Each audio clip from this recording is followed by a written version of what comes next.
हे dear students, आज हम amphibia class को कवर करेंगे।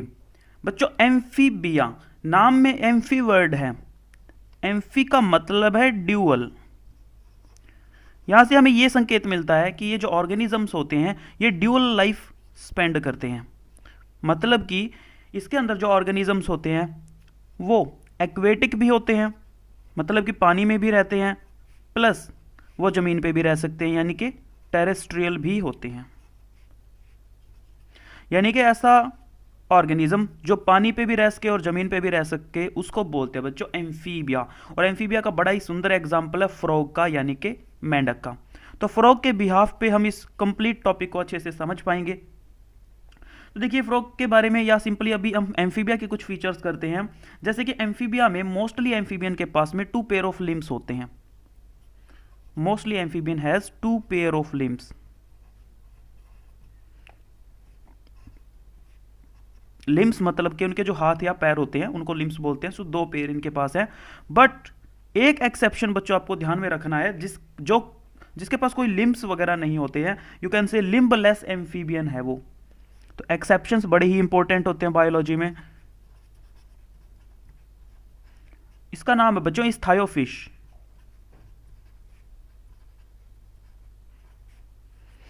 इस्थायोफिश एक ऐसा एम्फीबियन है जो क्या है, लिम्बलेस। आपकी स्क्रीन पे डायग्राम फ्लैश हो रहा है इस्थायोफिश का, तो आप देख सकते हैं कि इसके पास कोई लिम्ब नहीं है, हाथ पैर इसके पास नहीं है। इनकी बॉडी जो है बच्चों, ये हेड और ट्रंक 2 पार्ट में डिवाइड होती है। Body is divided into 2 major part, head and trunk. अगर आप बच्चों फ्रॉग के ऊपर डिटेल्ड लेक्चर देखना चाहते हैं तो मैंने फ्रॉग की पूरी एक प्लेलिस्ट ऑलरेडी डाली हुई है, जिसमें फ्रॉग के सारे सिस्टम्स पे मैंने जिक्र किया हुआ है, like digestive system, excretory system, reproductive system, सब कुछ डाला हुआ है। तो वहां से आप देख सकते हैं। ओके, अब बात करते हैं इनकी बॉडी में टेल क्या क्या रोल है। एक्चुअल में टेल जो है कुछ के पास प्रेजेंट होती भी है और कुछ के पास प्रेजेंट नहीं भी होती है। जैसे सैलामेंडर को आप देखोगे उसके पास टेल होती है, बट फ्रॉग के पास कोई टेल नहीं होती। बट जब फ्रॉग लार्वा स्टेज में होता है तो उसके पास भी टेल होती है। So you can say tail may be present in some organisms. Now skin कैसी होती है बच्चों इनकी? इनकी स्किन काफ़ी मॉइस्ट होती है, काफ़ी नमी वाली स्किन इनकी होती है। स्किन कैसी है? मॉइस्ट। ओके, इनकी स्किन के ऊपर स्केल्स नहीं होती है। जैसे कि फिश के केस में मैंने आपको अलग अलग तरह के स्केल्स करवाए थे, तो इनकी स्किन के ऊपर there are no scales. No scales are present on their body. Got it? आंखों के ऊपर, जैसे हमारी आंखों के ऊपर पलकें होती है, आईलिड्स होती है, इनकी आंखों के ऊपर भी पलकें होती है। So eyelids are present over eyes. अब बात करें इनके कान की, तो देखो हमारे कान का जो पर्दा होता है वो अंदर की तरफ होता है, उसे हम बोलते हैं टिम्पैनम। लेकिन इनका जो टिम्पैनम होता है वो बिल्कुल ऊपर की ही तरफ होता है, अंदर नहीं होता ट्यूब के। जैसे कि हम हमारे केस में बात करें तो मान लो कान के बहुत अंदर की तरफ जाके यहाँ पे है, दिस इज टिम्पैनम। बट इनके यहाँ पे बाहर नहीं है, इनके यहाँ पे मतलब कि इनके यहाँ पे इतना अंदर नहीं होता, एम्फीबिया में काफ़ी बाहर होता है। ठीक है, तो बाहर ही वो पर्दा लगा हुआ है। तो आप बोल सकते हो कि जो टिम्पैनम है वो क्या है, आउटसाइड। और यही टिम्पैनम इनको सुनने में हेल्प करता है। अब इनके पास एक स्पेशल ओपनिंग होती है जिसको बोलते हैं बच्चों क्लोका। क्लोका पे क्वेश्चन आपसे पूछा जा सकता है। सो क्लोका क्या है? क्लोका एक ऐसी ओपनिंग है जहां से एलिमेंट्री कैनाल का वेस्ट भी बाहर निकालते हैं। कैनाल का जो वेस्ट होगा, यानी कि जो डाइजेस्टिव वेस्ट होगा आप बोल सकते हो, उसको यहीं से बाहर निकालते हैं। और क्या निकालते हैं? इसी क्लोका से यूरिनरी ओपनिंग होती है, यानी कि यूरिन को भी यहीं से बाहर निकालते हैं। प्लस इनकी बॉडी में जो गैमेट्स बनेंगे तो गैमेट्स को भी यहीं से बाहर निकालते हैं। तो देखो फ्रॉग वगैरह ये जितने भी एम्फीबियन होते हैं, मेंढक वगैरह, ये वहीं से सूसू, वहीं से पॉटी निकाल रहे हैं, वहीं से अपने गैमेट्स निकाल रहे हैं, तीनों चीज़ों को एक ही ओपनिंग से निकाल रहे हैं। That opening is called cloaca. Very very IMP। Okay, अब बात करते हैं इनके रेस्पिरेशन की। रेस्पिरेशन कैसे करते हैं एम्फीबियंस? बच्चों रेस्पिरेशन के लिए एम्फीबियन के पास में अलग अलग ऑर्गन्स प्रेजेंट हो सकते हैं। जैसे कुछ एम्फीबियन ऐसे होते हैं जिनके पास में गिल्स प्रेजेंट होते हैं, कुछ के पास कुछ जो है वो लंग्स की हेल्प से रेस्पिरेशन करते हैं, और कुछ स्किन की हेल्प से रेस्पिरेशन करते हैं या स्किन को यूज़ करते हैं for their respiratory organ. Frog का पता है क्या है? फ्रॉग जो है जब जमीन पे होगा तो लंग्स का यूज़ करेगा। देखो फ्रॉग जब टेरेस्ट्रियल कंडीशन में होगा तो अपने लंग्स का यूज़ करेगा, फेफड़ों से सांस लेगा। और जब यही फ्रॉग वाटर के अंदर होगा तो अपनी स्किन का यूज़ करता है। तो यही चीज़ आपको ध्यान होनी चाहिए कि ज़मीन पे फ्रॉग लंग्स का यूज़ करता है, पानी में फ्रॉग स्किन का यूज़ करता है सांस लेने के लिए, रेस्पिरेशन के लिए। See the next point. अब बात करते हैं बच्चों इनके हार्ट की।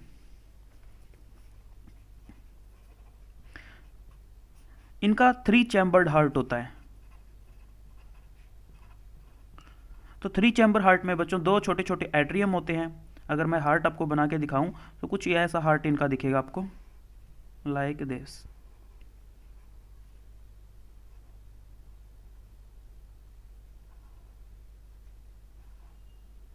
तो ये एट्रियम है बच्चों, ये भी एट्रियम है, this is atrium, this is also atrium. और ये बीच वाला जो है बड़ा सा, ये वेंट्रिकल है। ओके, सो ये भी एट्रियम, ये भी atrium, and this is ventricle. और यहाँ से जो भी ब्लड होगा वो आगे फिर पंप हो जाएगा। तो बेसिकली आप कह सकते हैं कि इनके अंदर मिक्स्ड ब्लड होता है, क्योंकि एक साइड से ऑक्सीजनेटेड ब्लड आएगा, एक साइड से डीऑक्सीजनेटेड ब्लड आएगा, और वो मिक्स हो जाएगा यहाँ पे आकर के, ऑक्सीजनेटेड और डीऑक्सीजनेटेड मिक्स हो जाएगा, और फिर वो मिक्स्ड ब्लड को ये पंप करते हैं। ठीक है, तो इनके अंदर जो ब्लड पंप किया जाता है हार्ट से, हार्ट किस तरह का ब्लड पंप करता है? मिक्स्ड ब्लड पंप करता है। Basically these are cold blooded animals. और अब आपको अच्छे से पता चल चुका है, मेरे बाकी लेक्चर अगर आपने देखें तो कोल्ड ब्लडेड एनिमल्स हम किसको बोलते हैं? कोल्ड ब्लडेड, फिर से बता देता हूँ, ऐसे ऑर्गेनिजम्स जो सिचुएशन के अकॉर्डिंग अपनी बॉडी का टेम्परेचर कंट्रोल नहीं कर सकते हैं। यानी कि अगर बाहर बहुत ज़्यादा सर्दी है तो इनके अंदर की बॉडी का टेम्परेचर भी कम हो जाएगा, अगर बाहर बहुत ज़्यादा गर्मी है तो इनके अंदर ब्लड का जो टेम्परेचर या बॉडी का जो टेम्परेचर है वो गर्म हो जाएगा। मतलब कि जैसे हम ह्यूमंस कंट्रोल कर पाते हैं, हम ह्यूमंस बाहर चाहे सर्दी हो चाहे गर्मी, लेकिन हम अपनी बॉडी के अंदर 37 डिग्री को मेंटेन करने में सक्षम है, हमें हर सिचुएशन में। ये ऐसा नहीं कर सकते। तो जो अपनी बॉडी के टेम्परेचर को सिचुएशन के अकॉर्डिंग रेगुलेट नहीं कर सकते वो कोल्ड ब्लडेड एनिमल्स होते हैं। Now let's talk about their fertilisation. तो फर्टिलाइजेशन ये क्या करते हैं? अब जैसे मेंढक से ही लगा लो बच्चों, मेंढक क्या करेगा? मान लो अगर यहाँ पे एक मेंढक बना के दिखाऊँ, ऐसे ज़्यादा अच्छा तो नहीं बनेगा,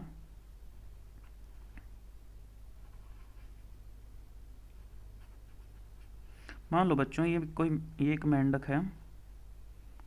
ओके,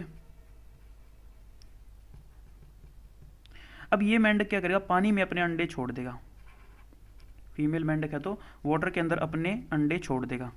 मेल गैमेट होगा पास में ही, मेल गैमेट क्या करेगा? मान लीजिए here is the male gamete, बहुत ही वाहियात सा डायग्राम बनाया, बट आप समझ लीजिए कि मैं मेल फ्रॉग बनाने की कोशिश कर रहा था। मेल फ्रॉग क्या करेगा? अपने मेल गैमेट को पानी में छोड़ देगा।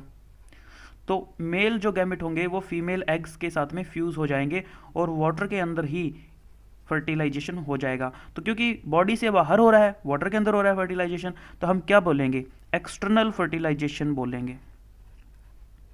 यानी कि ये क्या शो करते हैं? They show external fertilisation.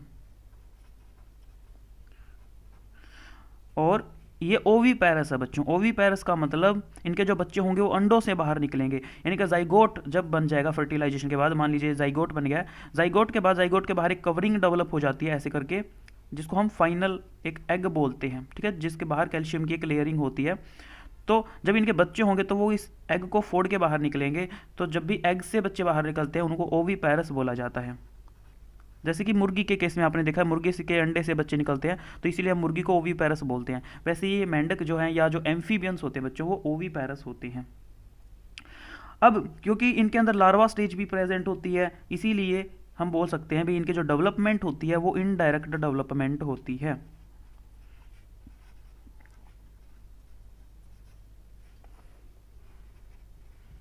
Indirect development, तो इनडायरेक्ट डेवलपमेंट आप सभी जान चुके हैं बहुत अच्छे से कि जब जाइगोट, मान लीजिए बच्चों ये जाइगोट है, मेल और फीमेल के गैमेट से जाइगोट बन चुका है।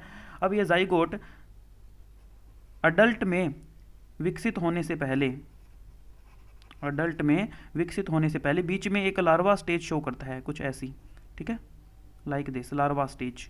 तो जब भी लार्वा स्टेज आती है डेवलपमेंट के टाइम पे, तो अगर ये लार्वा स्टेज प्रेजेंट हो तो इस तरह की डेवलपमेंट को हम बोलते हैं बच्चों इनडायरेक्ट डेवलपमेंट। अगर ये लार्वा स्टेज एब्सेंट हो तो उसको बोलेंगे डायरेक्ट डेवलपमेंट, ठीक है।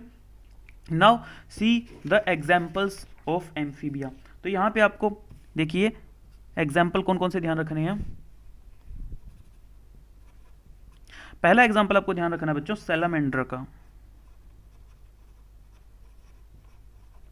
Then you have to remember Bufo. Bufo को बच्चों टोड भी बोलते हैं। आपने देखा होगा एक बड़ा सा मेंढक होता है, तो एक टाइप का मेंढक ही है ये बूफो और कुछ नहीं है, ठीक है। एक पर्टिकुलर मेंढक है जो आपके आसपास आप देखते हो। सो जो नॉर्मल फ्रॉग है बच्चों, इसको हम राना बोलते हैं। एक्चुअली इसका पूरा नाम होता है राना टिग्रीना। हाइला, हाइला है बच्चों ट्री फ्रॉग। नाम से ही पता चल रहा है ये मोस्टली ट्रीज पे रहता है। बहुत ही पतला सा छोटा सा मेंढक होता है और ट्रीज के अकॉर्डिंग ये अपने कलर को मैच करके रखता है ताकि इसके ऊपर कोई भी प्रीडेटर अटैक ना कर पाए। और उसके बाद सबसे मोस्ट इंपॉर्टेंट जो एग्जाम्पल आपको ध्यान रखना है वो है इस्थायोफिश, क्योंकि ये एक्सेप्शनल केस है बच्चों। एक्सेप्शनल क्यों है? क्योंकि ये क्या है कि लिम्बलेस एम्फीबिया है। ऑलरेडी हम बात कर चुके हैं, फिर से लिख दिया मैंने लिम्बलेस एम्फीबिया। तो ये कुछ एग्जाम्पल्स आप सभी को ध्यान रख लें। तो इतना छोटा सा सिंपल सा टॉपिक है एम्फीबिया। अब नेक्स्ट लेक्चर में हम बात करेंगे रेप्टाइल्स की। Okay, so that's it, thank you so much.